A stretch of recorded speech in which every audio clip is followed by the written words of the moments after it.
What happens when you stand in front of the CVS drugstore on a very hot day, like 85 or 6 degrees, and ask people to join the Egalitarian revolutionary movement?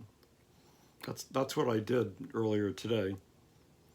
I was asking people to pose for a photograph holding a little sign in front of them that says that we the people aim to remove the rich from power, to have real, not fake democracy with no rich and no poor, because that's the way to get affordable housing for all.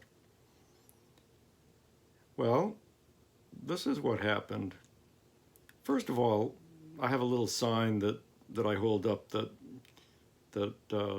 lets people know that there's something they can do to get affordable housing for all by making the rich and powerful afraid of what will happen if they don't start creating affordable housing for all.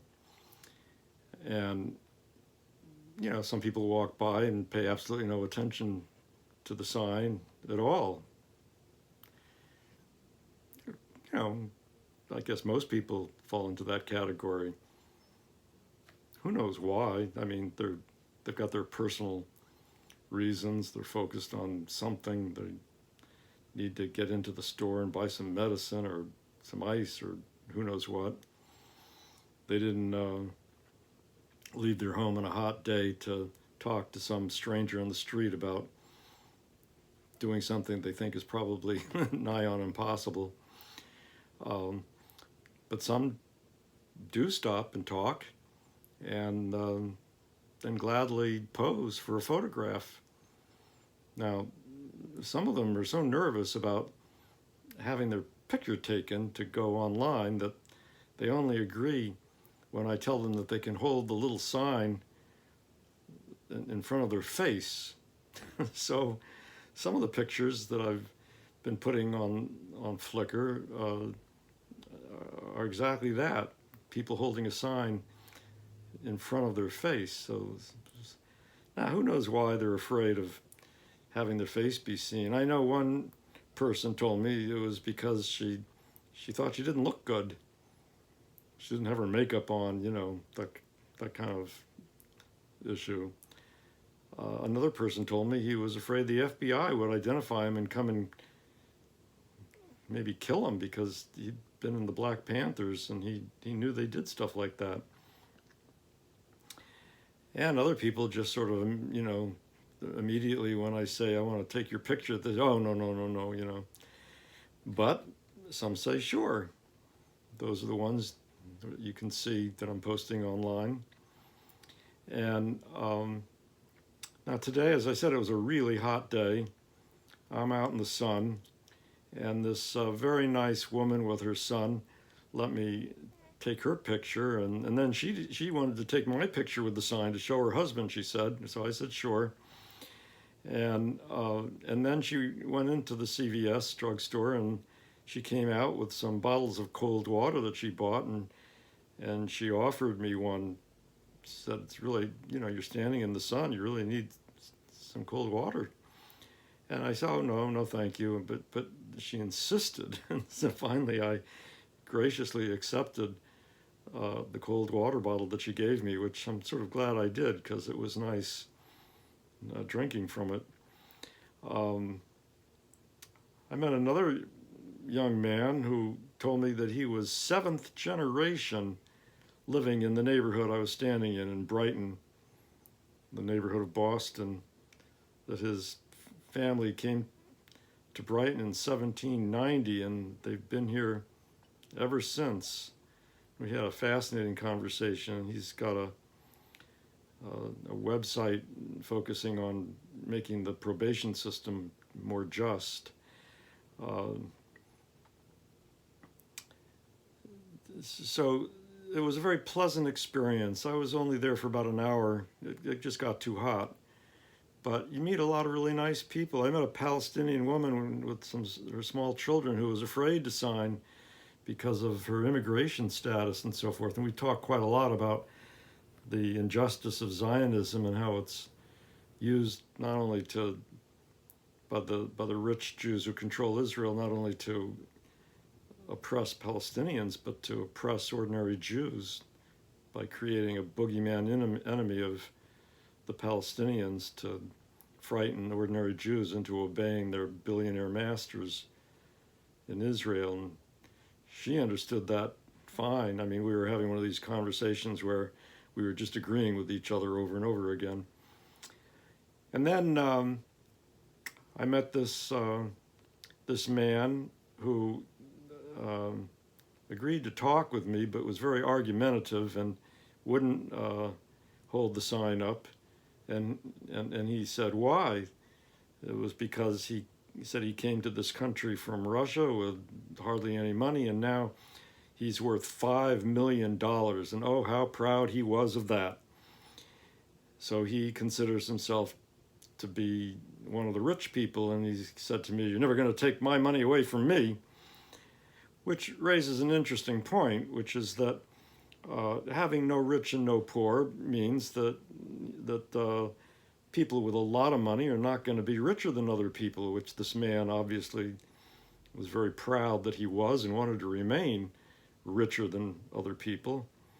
Not that $5 million is all that much compared to the billionaires, but in his mind made him rich enough to identify with the upper class that has the real money in this country. And so he was opposed to no rich and no poor. And the movement that we're going to be building is going to run into opposition from, I would say, about 20% of the population, which includes people like this man. And we're going to have the support of about 80% of the population. I mean, on the streets in most ordinary people kind of neighborhoods, you get 90% support for removing the rich from power to have real, not fake democracy and no rich and no poor. But there are wealthy neighborhoods where I don't hang out, you know, the Beverly Hills type neighborhoods, and they're going to be pretty densely packed with people who oppose this movement. So I figure about 80% of the population is going to be on our side, and about 20% is going to be against us. And those are not bad odds. Those are the kind of odds that make it possible to win if we organize the movement and develop the actual strength from the potential strength of having that amount of support. You know, if you go on the street and talk to random people, you learn a lot. You learn about reality. You end up being able to form an idea of what ordinary people are thinking that is not based on the false image that the mass media project by censoring any expression of wanting to remove the rich from power, to have real, not fake democracy and no rich and no poor. To the extent that you just form your opinion about the general public based on what you hear on TV and the radio and what you read in magazines and even the alternative press, you know, Democracy Now! And so forth, that's where you get your image of the general public, you would never know the truth. You would never know how readily ordinary people agree to hold up a sign that says that they want to remove the rich from power, to have real, not fake democracy and no rich and no poor in front of them, and let you take their photograph to put online. You'd never know that. And you would think the way the ruling class wants you to think, which is that it's impossible to build a movement to remove the rich from power. The best you can hope for is some tax reform or some little reform here or there. So I encourage you to get on the street and talk to ordinary people about removing the rich from power. You'll be pleasantly surprised. If you go to the article that I'm linking to at the bottom of this video called Pose for a Photograph, it has links to documents that you can download, and those are the documents that I use to hold up when I'm standing in front of a CVS store or a grocery store to get people's initial attention. And then the other document is the sign that people hold in front of them when I take their picture. It's easy to do. It's worth spending an hour to find out what happens. You might get a real education about reality. I'm hoping that more and more people will do that. And if you get photos, you can send them to me, and I'll add them to the photos that are going to go online, that are going to be pointed to with an ad in the local newspaper here, the Boston Globe, a big paper. And you can do the same thing in your town. Okay, that's the news from today. Please subscribe to my YouTube channel if you haven't already. Thank you.